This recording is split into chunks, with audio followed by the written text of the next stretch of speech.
Hello everyone and welcome to the channel. Today Google released Android Canary 2607, which I have on my Pixel 8 Pro to show you all the new changes. So without further ado, let's jump in.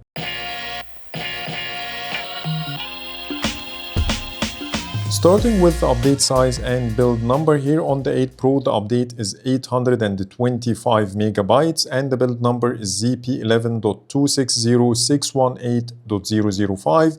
And now let's take a look at the new features. Even though the update has a decent size, but the number of new changes is very limited and we've seen most of them in QPR1 Beta 6. The first change is the same redesigned overlay menu of QPR1, and if you haven't seen my latest video about this update, here's a quick side-by-side comparison with the previous version. You can see a big difference in the design. First, the wallpaper and the style option now shows on top, then come the wallpapers, then the containers have a different design. The selected wallpaper looks like a rounded rectangle, while others look like an oval shape. Also, the tick sign is a lot bigger with the newer design, and we no longer have any separators between the items, but it's one transparent sheet that houses everything. But when you go to the wallpaper and the style app and then go to colors, you will see one minor change. The your wallpaper colors is now called your colors. Next, we have some visual tweaks in the quick settings, which we also got with QPR1 Beta 6,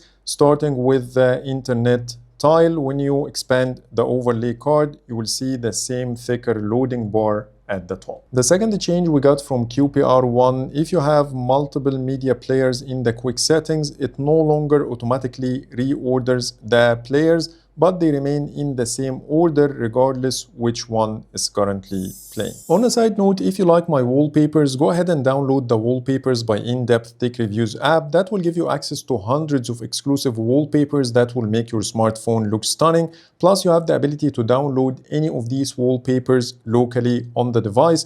Plus, you have the ability to edit any of these wallpapers before downloading or setting on your phone. You can edit the lock screen and the home screen separately for more flexibility. So if you want to give it a try, go ahead and use the Google Play Store download link in the description. And now let's get back to the video. And now it's time to talk about all the new changes under settings. The first one is the updated icon. When you search for settings in the app drawer, the icon looks exactly the same as before. But when you drag it to the home screen like this, it updates automatically to the new design, which is definitely a bug.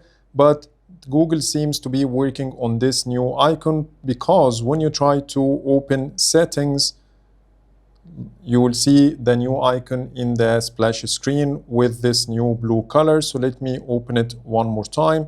As you see, the icon has different color and design. Moving to the settings app itself, when you go to security and the privacy, and then privacy controls, and then health connect, then go to devices, tap on the device name, we got two new toggles added to the list, which are distance and active calories burned. The second change is under accounts and backup, then Google Backup. When you tap on the other device data and then scroll all the way down, you will see a new section for the app data, which will allow you to toggle each app individually. So now you have more control on what to include in your backup per app, which is a really nice feature. By this, I covered all the new features in Canary 2607, and for those who ask about the app lock feature, unfortunately still doesn't exist, so I'm not sure what's going on. But anyways, let's talk about my experience with the performance and stability of this build. I used to experience two issues with Canary 2606, which are now gone with this update. Previously, the phone used to crash and automatically restart every time I set a wallpaper from the Wallpapers by In-Depth Tech Reviews app, which is no longer happening. And the power menu animation got fixed, and we no longer have a delay between the blur effect and the overflow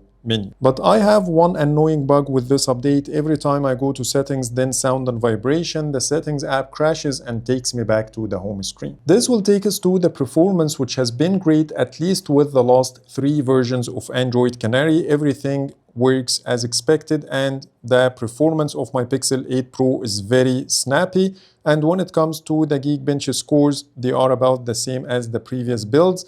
I got 3,893 for the multi-core and 1,675 for the single core. I did it twice, but it's worse than 2606 in the Geekbench scores, but about the same as 2605. When it comes to the GPU, I got 7914, which is slightly better than the previous version and about the same as before. So that's pretty much it for today. These are all the new features in Canary 2607. Unfortunately, the update is not very exciting, but I hope Google is laying the foundation for something bigger in the future. But anyways, thanks so much for watching and see you in the next video.